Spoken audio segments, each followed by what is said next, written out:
2024 ভারতের জনগণের লাই মোদী সরকারের দোষগা বড় প্রতিজ্ঞা।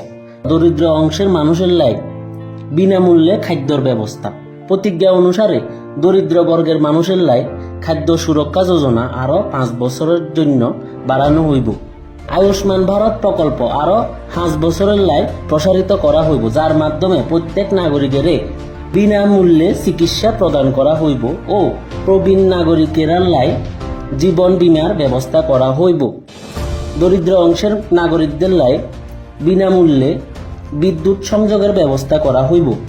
কৃষক বন্ধুদের আয় সুরক্ষিত করার লাই ফসলের মিনিমাম সাপোর্ট প্রাইস আরও বাড়ানো হইব ও বিভিন্ন ধরনের প্রকল্পের দ্বারা তাদের সাহায্য করা হইব।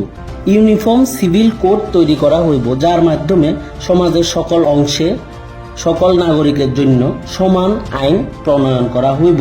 তারপর ভারতবর্ষকে বিশ্বের তৃতীয় বৃহৎ আর্থিক শক্তি বানাবের লাই সর্বপ্রকারের প্রয়োজনীয় পদক্ষেপ নেওয়া হইব।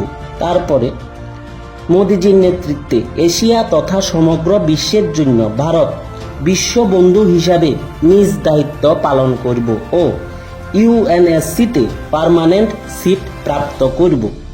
তারপর ওয়ান নেশন ওয়ান ইলেকশন আইন আনা হইব, যার মাধ্যমে সম্পূর্ণ ভারতবর্ষে একইবারে সমস্ত রাজ্য স্তরে এবং কেন্দ্রীয় স্তরে ভোট প্রয়োগ করা যাইব এবং সর্বশেষে সবার জন্য সুরক্ষিত ভারতবর্ষ নির্মাণ করা হইব। ভারতীয় সেনাকে জল, স্থল ও বায়ু সর্বদিকে আরো শক্তিশালী করা হইব। আতঙ্কবাদীদের প্রতি জিরো টলারেন্স রাখা হইব। আরো উন্নত রাস্তাঘাট ও ইনফ্রাস্ট্রাকচার তৈরি করা হইব। সীমাবর্তী অঞ্চলগুলিতে সার্বিক যোগাযোগ ব্যবস্থা ও উন্নতির মাধ্যমে ভারতের সুরক্ষা আরো মজবুত করা হইব এবং ভারত মহাসাগরের নিরাপত্তা আরো শক্তিশালী করা হইব।